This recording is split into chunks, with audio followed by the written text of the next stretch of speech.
I know that I've mentioned more than once that these videos are more things I'm interested in, or really kind of sometimes for my records and my thoughts at a given time. I don't know if these videos are of any interest to anyone else, frankly, but I'm going to do another one of these. This is another unhaul, as I've seen some booktubers call it. I'm going to look at some things that will be going out of my collection in the coming days.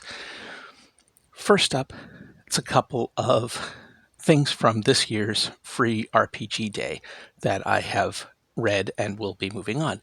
Age of Vikings Quick Start. I already kind of had a little mini rant when I showed off what I got at Free RPG Day, talking about how I was just sick to death of Norse-inspired stuff for RPGs, as well as films and video games, etc. I just feel like there are other cultures out there, and we've gone a little bit crazy with the Vikings. I think maybe it's time to move on. That said, I read through this. I think it's very cool. I think 15 years ago, before the overexposure of Norse-inspired stuff, this would have been great. I would have loved it. Apparently, it is a new edition of the game, of the old basic role-playing inspired game, Mythic Iceland. This is like an update of that. It looks really cool. I like the art a lot. It's using basic role playing, which is a system I love. It is a slightly more complicated. It's not RuneQuest complicated, but it's not Magic World simple. There's hit locations and some stuff like that. That said, it looks like for a slightly crunchier version of basic role-playing, it doesn't look like the crunch is the kind of stuff that gets in the way. The adventure is fine. It seems to capture the vibe pretty well of not only these Viking characters and how they would act, but also the slightly mythical side of things with what they're dealing with. One complaint I have with it is that it talks about pre-made characters, but they are not included in here. And unless I missed it, which I may have, I never saw any indication of where to find the pre-made characters. Now, you can find them. You can dig them up on the Chaosium website under the Age of Vikings thing. It took me a little bit to find them, but I did find them. So you can get them from there, but I wish it had said that, or that they had been included in the book. Anyhow, I thought this was a cool quick start. I think if you are not like me, if you are still interested in Norse-inspired stuff, you could definitely do worse than something from Chaosium. Using basic role-playing, I think, would be great. So cool, but not for me, so going away. I've mentioned before, Starfinder, Pathfinder, they are so not my kind of game. They basically take, to me, from what I can tell, they take all the things I don't like about D&D and push them even further in directions I don't care for. But I often find that I can raid adventures for games that I don't care for to use in games that I do. So something like Starfinder, maybe it would translate to a Star Wars type game or something like that. I don't know. So I read this, and I feel like last year I had picked up the Pathfinder and Starfinder free RPG Day books and thought they were both quite lackluster. And I have to say, this is, I think, very lackluster. And why I say that is that it has a moderately interesting premise, although it seems kind of convoluted, but it's a moderately interesting premise. I don't know if it ties into larger themes or larger factions or what have you from the Starfinder game, and I don't care because I won't be getting it. But it has a fine premise. And I think it has interesting pre-generated characters. What it doesn't have is an interesting adventure. These pre-generated characters feel like they could be involved in all sorts of different shenanigans, but what you have is basically 3 combat encounters in a row, the end. There's story setup and there's interesting characters, and those 2 things could work. But what's actually here presented as the adventure is it's 3 encounters in a row. It's you fight or possibly don't fight something, then you fight or possibly don't fight something, and then you definitely 100% fight something, the end. That's all. And I think even more so because it presents these very much battle mats. These are not just maps of something that happens. This is where you're going to fight. This is where you're going to fight. It reminds me of why, in a lot of ways, why I don't like 5th edition, why I don't like D&D generally, why I don't like the idea of Pathfinder and the idea of Starfinder, because ultimately it goes back to the origins of D&D as a miniatures game. It is about finding and fighting monsters and taking their stuff. And all of the trappings around it are just that. The core always remains inspired by miniature combat. It's miniature combat. And when you use it for anything else, it's a thing of like, could I open a door with a crowbar? Absolutely.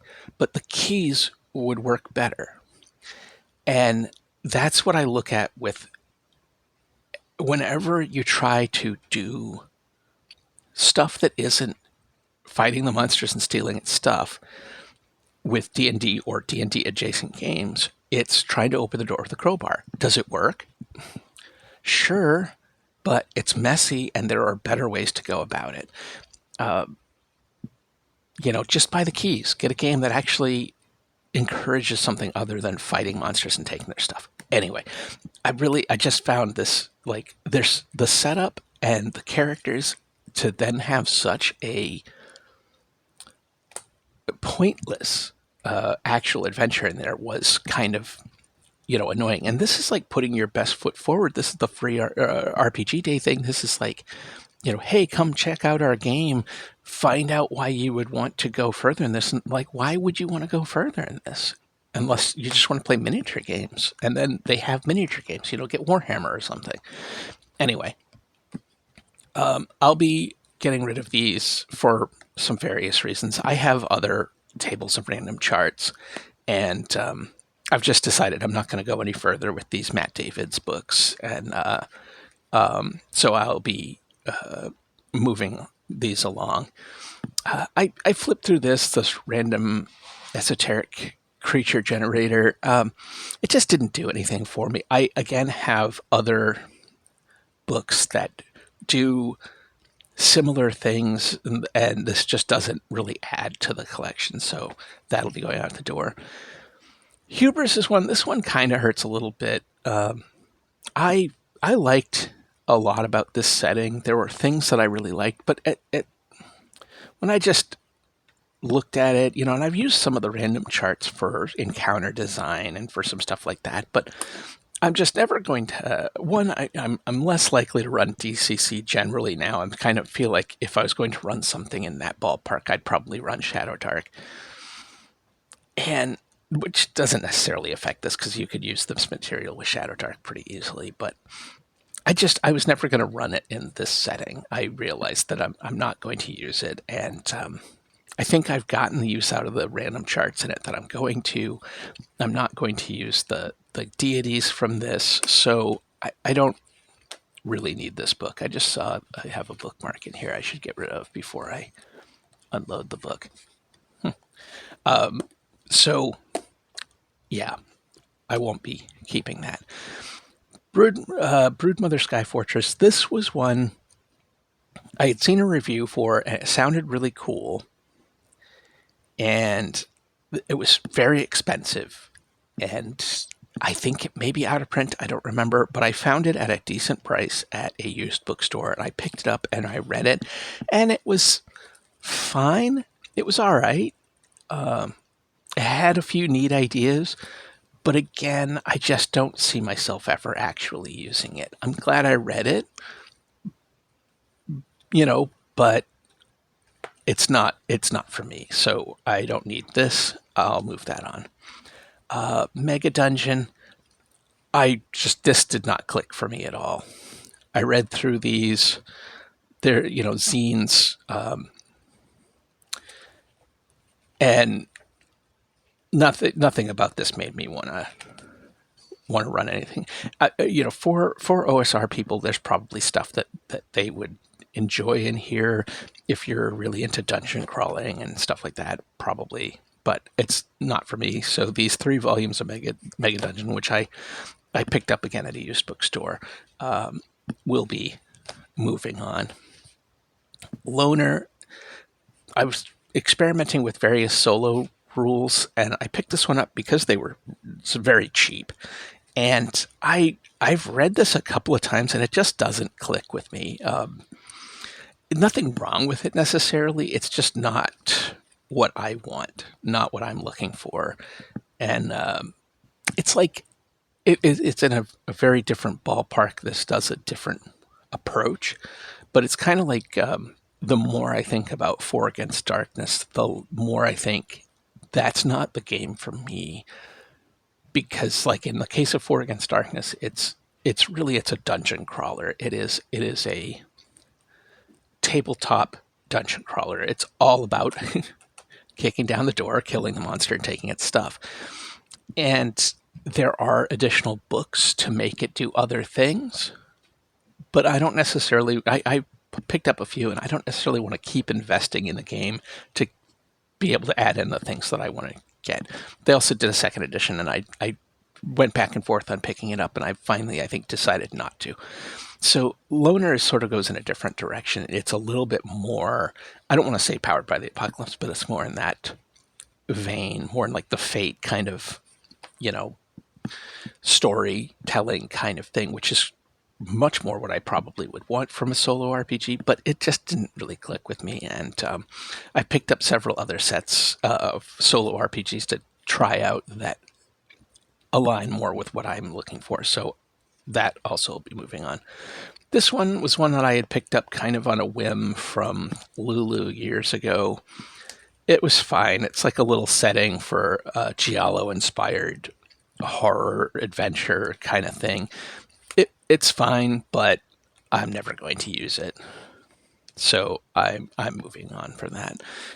Midsummer Night's Darkness. This is one I picked up not that long ago, and I was really kind of excited to try out. It's from the Miskatonic Repository. It is a Call of Cthulhu scenario set in the early 1900s in England. It is about some suffragists. It says suffragettes, but they are suffragists traveling around in the British countryside and then getting involved in some mythos shenanigans. I thought the idea was great. There's some cool background information. The problem came in for me with the adventure. One, the adventure is exceedingly short, and ultimately it has nothing to do with the overall kind of concept. The villains are not thematically connected to the suffragist movement or anything.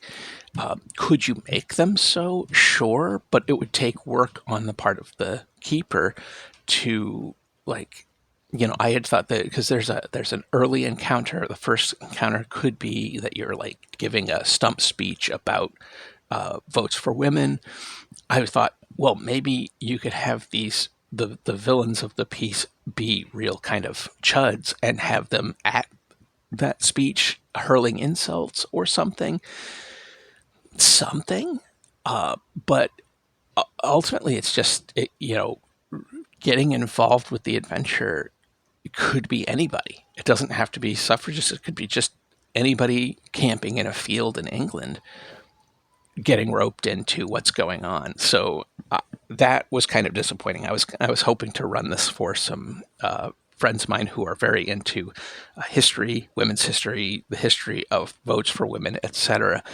And I was thinking, like I picked this up because I'm like, oh, this will be a cool one to run for them. But when I actually read it, I'm like, oh, this would be pointless to run for them. So I'm, nothing wrong with the adventure itself. It's just not really anything to write home about, and it's not. It doesn't explore the subject in a way that I found interesting at all. Eldritch Layers, I picked up this and another book by a bunch of, I think, some of the same people. This is from Kobold Press, yes. This one didn't really click with me. The other one I liked. I don't remember what it was called. It was another Layers book, I think. Fantastic Layers, maybe.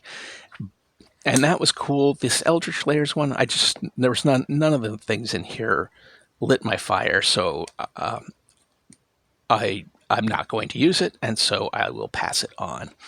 And finally, this Pathfinder Rise of the Rune Lords campaign, also picked up at a used bookstore a while back. I read through it. There are interesting things about it, but I would never run this. It's just not. It's not a campaign I would ever run. It also, I feel like it kind of, in the way that a lot of Dungeon Crawl classics and basic fantasy role-playing scenarios are inspired by classic D&D adventures, there are aspects of this that feel like they're inspired by some classic D&D adventures, but they're ones that never really excited me all that much. I think I feel like there's a section of this that reminded me of the Against the Giants series of modules, which wasn't my bag. Giants don't especially fascinate me, and I know they do some, so good for them.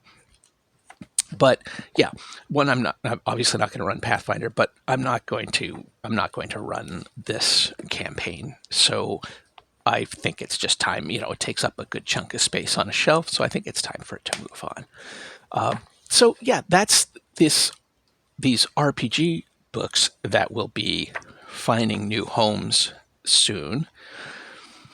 I may record a couple of other videos about stuff that's going. I think not all of this. This is going to a friend. This might go into a little free library. I think some of this stuff is going back to the used bookstore. I may record a couple other videos about some other books I'm moving along, but I'm trying to send out stuff as I bring in new stuff. If there are books that I'm definitely not going to use, I think it's time for them to move along and maybe find a better home. So that's it for me for now. Until next time.